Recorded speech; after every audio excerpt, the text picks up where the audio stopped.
देश की ताकत तीनों है महान, जवान, किसान और जनता महान। निमिषा प्रिया की फांसी पर अफवाहों का पर्दाफाश, सरकार ने बताया सच्चा अपडेट। जानिए पूरा मामला विस्तार से। विशेष रिपोर्ट। भारत की बेटी यमन में फांसी के कगार पर, सजा रद्द होने की खबरें झूठी निकली। बड़ी खबर विस्तार से, हर पहलू से पूरी सच्चाई। नई दिल्ली सना। यमन में एक हत्या के मामले में फंसी भारतीय नर्स निमिषा प्रिया को लेकर फैलाई जा रही खबरों पर सरकार ने बड़ा बयान दिया है। कुछ धार्मिक नेताओं और मीडिया रिपोर्ट्स ने दावा किया था कि निमिषा की मौत की सजा रद्द हो गई है, लेकिन भारत सरकार के उच्च सूत्रों और विदेश मंत्रालय ने इस दावे को गलत और भ्रामक बताया है। क्या मौत की सजा रद्द हुई? नहीं। विदेश मंत्रालय और कोर्ट में केंद्र सरकार ने साफ कहा है कि मौत की सजा रद्द नहीं हुई है, केवल 16 जुलाई को उसकी फांसी की तामील को स्थगित किया गया है। यह एक अस्थायी राहत है, स्थायी समाधान नहीं। विदेश मंत्रालय की सफाई। विदेश मंत्रालय के प्रवक्ता रणधीर जायसवाल ने कहा, यह एक बेहद संवेदनशील मामला है। भारत सरकार हर स्तर पर सहायता दे रही है। हमने वकील नियुक्त किया है, काउंसलर विजिट्स की व्यवस्था की है और यमन के अधिकारियों से लगातार बातचीत कर रहे हैं। लेकिन ये कहना कि उसकी सजा रद्द कर दी गई है, सच से परे है।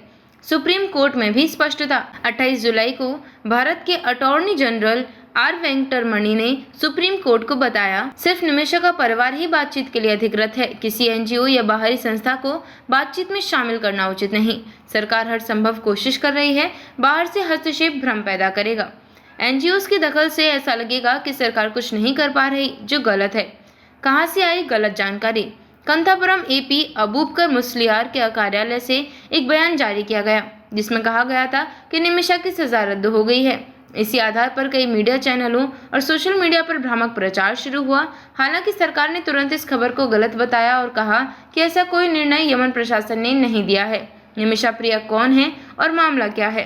केरल की रहने वाली नर्स निमिषा प्रिया यमन में काम करती थी। एक यमनी नागरिक की हत्या के मामले में उन्हें दोषी ठहराया गया। यमन की अदालत ने उन्हें मौत की सजा सुनाई। मामला शरिया कानून के तहत आता है। माफी सिर्फ पीड़ित परिवार से क्षमा याचना पर संभव। क्या भारत सरकार कुछ कर रही है? वकील नियुक्त किया गया है। पीड़ित परिवार से बातचीत के प्रयास जारी हैं। मित्र देशों की मदद ली जा रही है। नियमित काउंसलर विजिट्स के जरिए उसकी सुरक्षा सुनिश्चित की जा रही है। 16 जुलाई को फांसी की तामील रोकी गई, लेकिन यह रद्द नहीं की गई। एनजीओज को क्यों नहीं दी गई अनुमति? सरकार ने सुप्रीम कोर्ट में कहा कि यदि एनजीओज को हस्तक्षेप की अनुमति दी जाती है तो इससे सरकार की छवि कमजोर होगी और यह गलत संदेश जाएगा कि सरकारी प्रयास नाकाफी हैं। सारांश। निमिषा प्रिया की सजा अभी भी जारी है। भारत सरकार पूरी गंभीरता से इस मामले में सक्रिय है। माफिया सजा रद्द होने का कोई औपचारिक फैसला यमन ने नहीं दिया है। एनजीओ की भूमिका पर कोर्ट और केंद्र सरकार ने आपत्ति जताई है। जनता और मीडिया से अपील, भ्रामक खबरों से बचें, आधिकारिक जानकारी पर ही भरोसा करें। निमिषा की फांसी माफ नहीं हुई, सरकार ने बताई सच्चाई। ब्रेकिंग। मौत की सजा रद्द नहीं, अफवाहों पर सरकार का करारा जवाब। सिर्फ स्थगित, रद्द नहीं। जानिए निमिषा प्रिया केस की असली हकीकत। कौन फैला रहा है झूठ? जानिए सरकार और कोर्ट ने क्या कहा निमिषा केस पर। इंडिया वर्सेस यमन, क्या फांसी टलेगी या नहीं? जानिए हर पहलू विस्तार से।